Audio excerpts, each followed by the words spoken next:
In ancient Rome, there was one man everyone feared.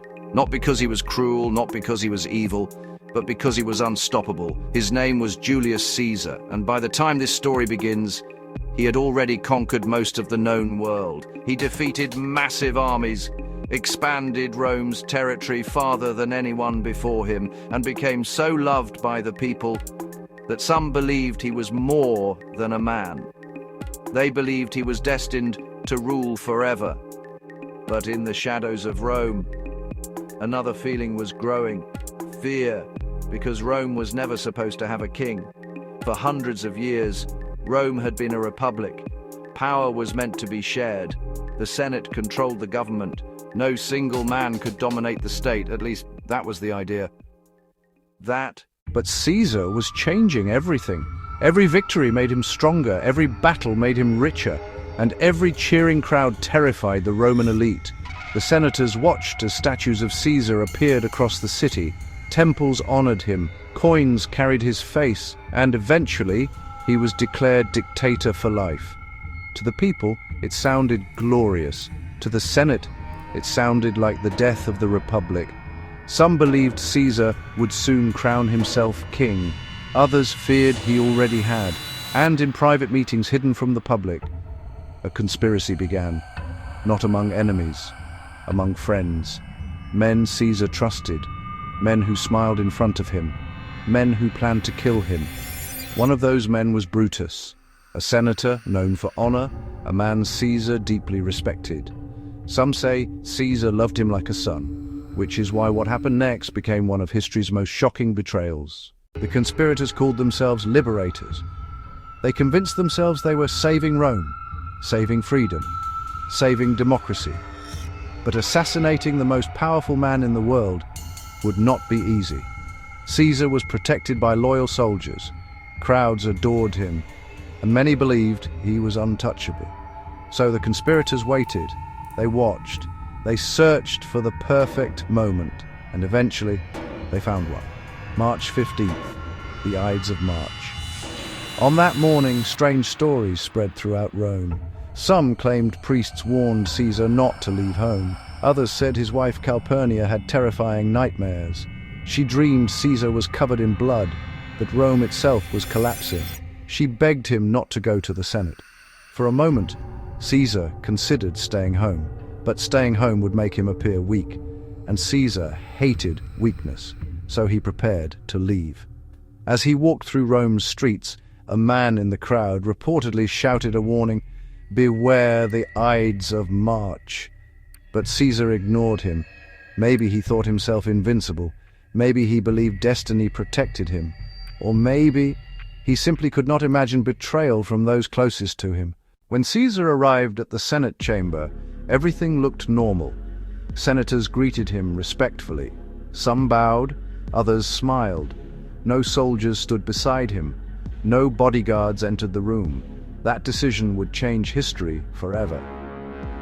As Caesar took his seat, the conspirators slowly surrounded him. One approached, pretending to ask a favor. Another grabbed Caesar's robe. Then, suddenly, steel flashed. The first dagger struck Caesar near the neck. Chaos exploded inside the chamber. Caesar tried to fight back. He reportedly grabbed one attacker with a stylus and stabbed wildly, but there were too many.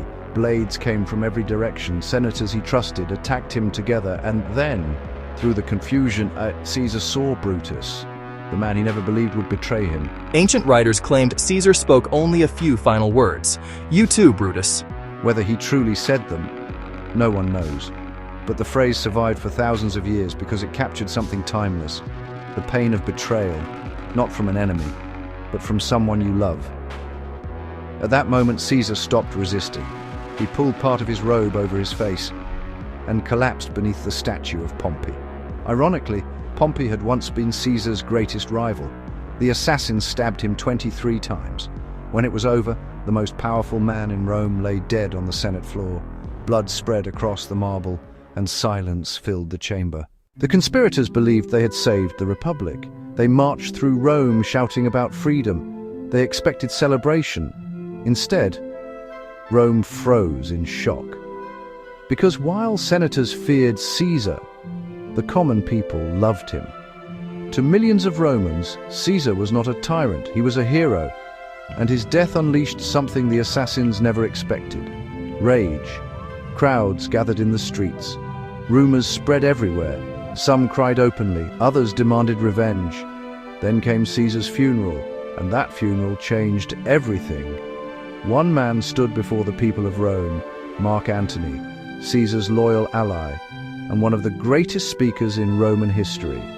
At first, Antony appeared calm, controlled, respectful, but slowly his speech transformed into something else, a weapon.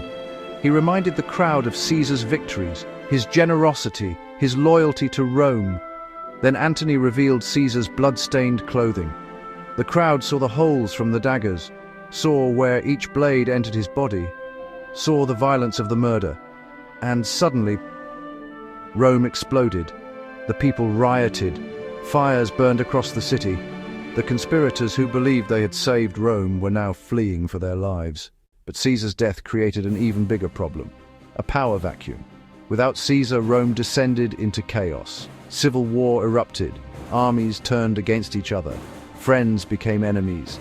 And emerging from the conflict was a young man few expected to matter. Octavian, Caesar's adopted son, quiet, intelligent, patient.